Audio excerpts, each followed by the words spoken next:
Bonjour à toutes et à tous, bienvenue dans cette nouvelle formation consacrée à l'apprentissage de Laravel, Laravel version 10, dans laquelle du coup on va venir apprendre à créer un blog ensemble avec Laravel pour apprendre les différentes facettes du framework, histoire de devenir à l'aise avec et indépendant avec le framework. Pour suivre cette formation, très peu de prérequis, c'est l'objectif, du HTML et du CSS, donc juste des bases de HTML, CSS. Pour le HTML, si vous maîtrisez juste la sémantique basique et que vous savez la différence entre un H1 et une div, tout devrait bien se passer.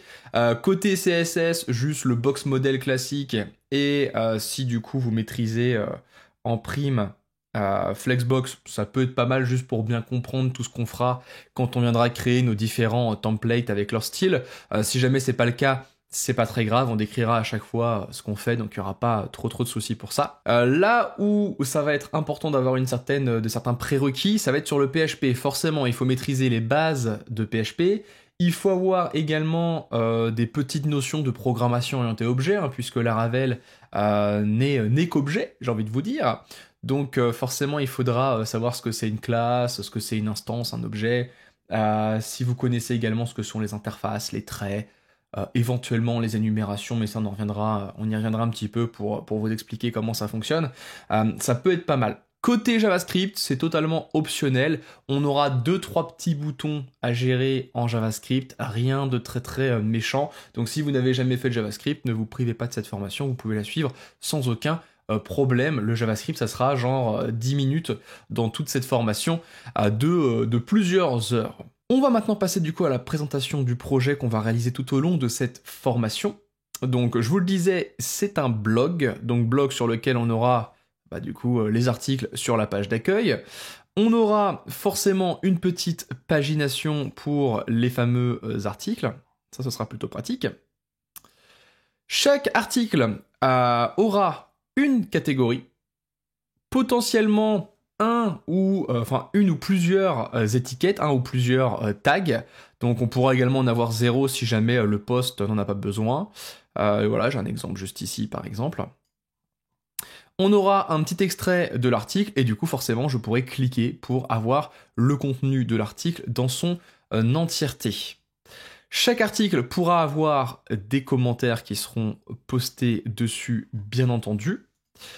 On pourra, côté filtrage des articles, du coup les trier par catégorie. Si je clique ici sur jeux vidéo, je ne récupérerai que les articles qui correspondent à cette catégorie. Si jamais je clique sur l'étiquette romance, eh bien je pourrai récupérer seulement les articles qui ont cette étiquette, ce qui est plutôt pratique également. Et j'aurai bien entendu un champ de recherche. Si je recherche par exemple ce mot magnifique dans mon champ de recherche, eh bien je récupérerai que les articles qui correspondent à cette recherche, donc qui ont du coup ce mot-clé dans leur titre ou dans leur contenu. Donc voilà pour la partie filtre du blog.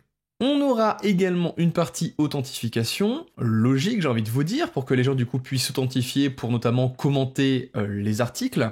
Donc on pourra s'inscrire, nous ici on va pas s'embêter, on va simplement se connecter. J'ai déjà pas mal de comptes qui existent.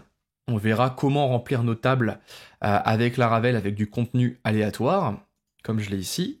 Donc là j'indique l'adresse email, j'indique son mot de passe, donc c'est password par défaut pour tous mes users. Je clique sur connexion, et donc là, on atterrira sur l'espace membre, donc on aura un formulaire de modification de mot de passe. Sur son espace, c'est tout ce qu'il pourra faire, hein, c'est vraiment le truc un petit peu basique. Et si jamais du coup je reviens sur le blog, et que je vais sur lire un article, on peut voir juste ici que maintenant j'ai un champ qui est apparu pour que mon utilisateur puisse commenter. Donc si je fais un petit hello tout le monde, et que je clique sur le petit bouton, on me dit que mon commentaire est publié, et il apparaît ici, c'est incroyable. Pour celles et ceux qui se posent la question, ici les images de profil, elles seront gérées via Gravatar, pour pas qu'on ait à s'embêter en fait à gérer cette partie-là. Donc du coup automatiquement, si l'adresse mail du compte est liée à un compte Gravatar, et bien du coup c'est l'image qui est sur votre compte Gravatar qui sera utilisée. Donc forcément, je vous le disais, il y a également la partie modification de mot de passe, donc vraiment formulaire très classique. la déconnexion. Et donc ce qui sera intéressant, c'est qu'on aura en fait différents niveaux de privilèges sur ce site. On en aura deux, hein. On a les utilisateurs par défaut, comme j'ai ici, et on aura également les comptes admin. Donc là, par exemple, mon utilisateur, je vais le passer en admin. Voilà. Je viens actualiser ici, et du coup, une fois que c'est actualisé, on peut voir juste ici que j'ai maintenant un nouveau lien qui est apparu, gestion des articles, et donc ici, j'aurai l'interface d'administration de mon blog. Donc avec tous les articles, je pourrais venir donc juste cliquer pour y accéder, pour les voir. Je peux cliquer ici pour venir les éditer. Du coup, vous pouvez voir ici le titre, le slug utilisé pour la barre d'adresse, le contenu de l'article, le fichier qui est actuellement utilisé, la catégorie à laquelle appartient du coup l'article, et les différentes étiquettes qui ont été appliquées. Donc là par exemple si je veux le modifier, je lui mets d'autres étiquettes, par exemple fantasy et fantastique, je viens les sélectionner, je clique sur mettre à jour, et du coup ici on voit que mes nouvelles étiquettes ont bel et bien été appliquées à mon article. Je peux bien entendu venir supprimer un article, je peux venir en créer également de nouveaux, du coup là j'ai le même formulaire que pour l'édition, mais cette fois-ci il est vide, du coup je peux créer un article de A à Z, il n'y a pas de souci là-dessus. Du coup on verra comment est-ce qu'on peut venir valider des formulaires, notamment du coup valider des fichiers par rapport à leur format, leur taille éventuellement, ce genre de choses. Donc ça sera plutôt très très complet. Donc on aura toute cette partie crude sur les articles de blog qu'on pourra venir gérer ensemble. Maintenant que vous avez vu plus ou moins toutes les fonctionnalités qu'on aura sur notre blog à la fin de cette formation, vraiment l'objectif c'est qu'à la fin vous sachiez recréer ça de A à Z sans mon aide ou l'aide de qui que ce soit. Maintenant qu'on a vu tout ça, on va pouvoir passer dès maintenant à une prochaine vidéo dans laquelle on va parler un petit peu architecture MVC. L'architecture MVC, c'est un design pattern architectural qui permet du coup d'organiser vos projets de façon relativement cohérente, plus facilement maintenable qu'en mettant tout dans un seul et même gros fichier. Donc je pars du principe que vous ne connaissez pas forcément cette architecture, du coup on fait une petite vidéo dessus juste après pour que tout le monde soit sur un pied d'égalité, et ensuite on pourra rentrer dans le vif du sujet sur Laravel, puisque Laravel du coup utilise l'architecture MVC comme Symfony et comme beaucoup de frameworks, du coup c'est important qu'on voit ça dès maintenant. Je vous dis à tout de suite.